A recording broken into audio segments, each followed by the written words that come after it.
G'day guys, Steve Morgan here for Australian Bass Tournaments, and we're really excited in 2018 to welcome a new sponsor to ABT Bass, and that's Evinrude. Evinrude's a sponsor we've had in the past.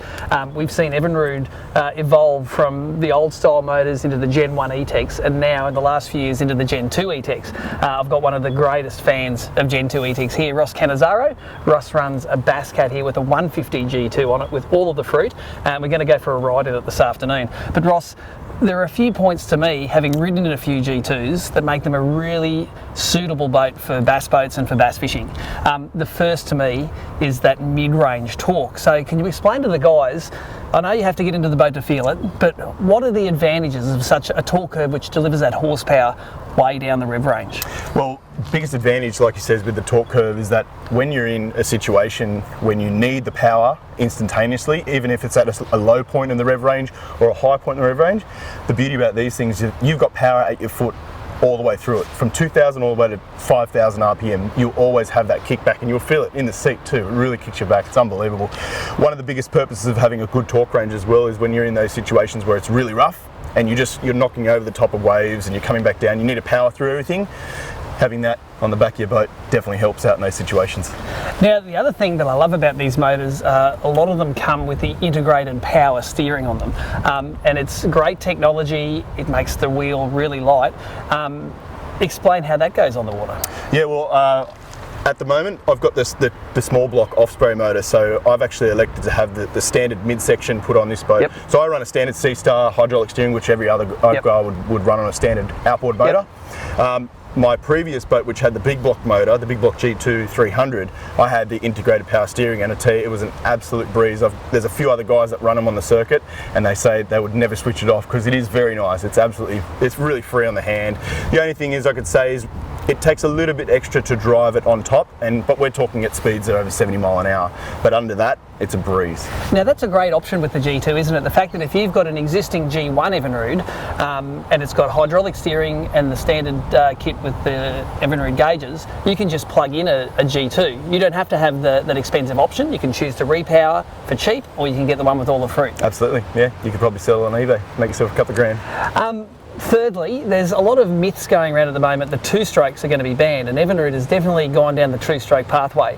That's not the case in Australia. Polluting two-strokes are going to be banned, and the fact is these Evinrude G2s are the lowest polluting Evinrudes in the industry, and you can tell that when you're on the water, can't you? Oh, definitely. There's no oil slicks coming out of the back of these things. They're super quiet, no smell at all, and they are fantastic when it comes to emissions. They've definitely come right down lower standards. So Ross, as a previous Evinrude user myself, I know that these E-Tex, they turn over really quickly. Like, it's from half a turn, bang, they've started. They're ridiculously quiet. But for us guys that like to go fast and like to go fast quickly, tell us about the braking period. Well, the braking period's awesome because it's just it's like your gift. You unwrap your present, you chuck it on the back of your boat, and you floor it from day dot. That's the beauty of it. They've put all the technology in it so you can run it from day dot, full noise.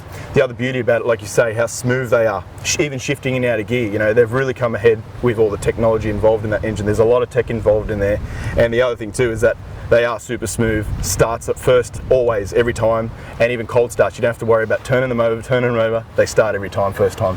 Now, your history is you've used a lot of Evinrudes over the years. You've come from that G1 platform to the G2. Give us some on-the-water experience of what the fuel usage is like, say, with this 150.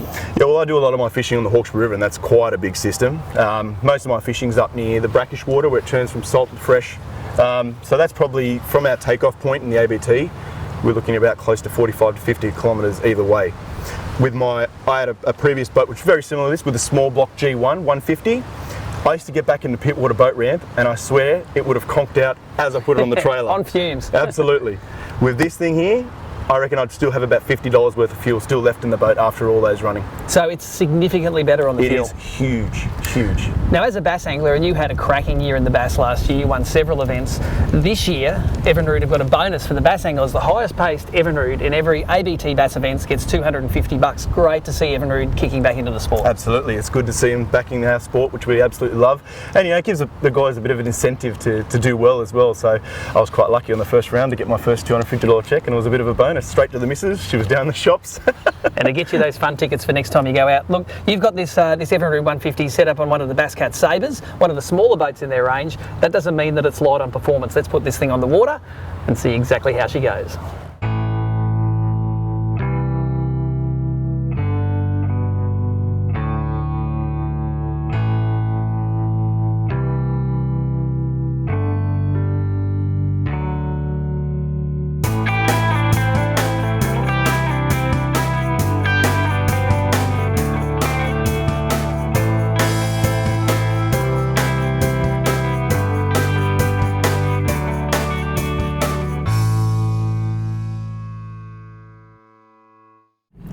One of the awesome things about having a Generation 2 Evinrude E-Tech is that we've just come off the plane into an 8 knot zone, and sometimes in an 8 knot zone, especially in bass boats, they're notorious to stand up at the nose a little bit too much. But Evinrude's got an awesome little feature, and what it is, it's a foot sensor, so you can actually change from a hot foot from down the bottom to a binnacle control mount. So at the moment, I can control through my binnacle. You adjust the steering helm to where you need to be. You get yourself up to 8 knots, and you can actually stand while you do it, which is pretty good.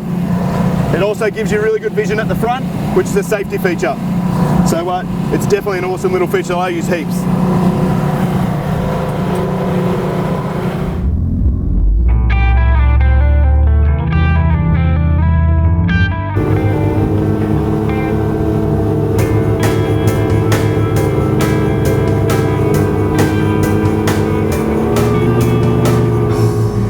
There you go, what an awesome machine is this little Bass Cat Sabre with the 150 horsepower G2 Evinrude on the back. And Ross, you've sort of stepped down a little bit in size, but it seems like nothing in performance you've lost in this craft. No, absolutely not. I mean, this boat, it exceeds close to 70 mile an hour, and that's pretty good for what we need.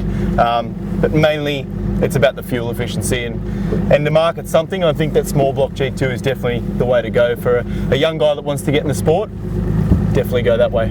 Well, we've put it on the water, we've definitely got the top speed we need to get to the spots, but the amenity is great. This motor is idling right now, it's quiet, it started easily, there's no smoke smell at all. It's quick out of the hole. This thing, when you're going mid-range and you hit the throttle, it pushes you back in the seat, and this man isn't afraid of doing a nice tight turn.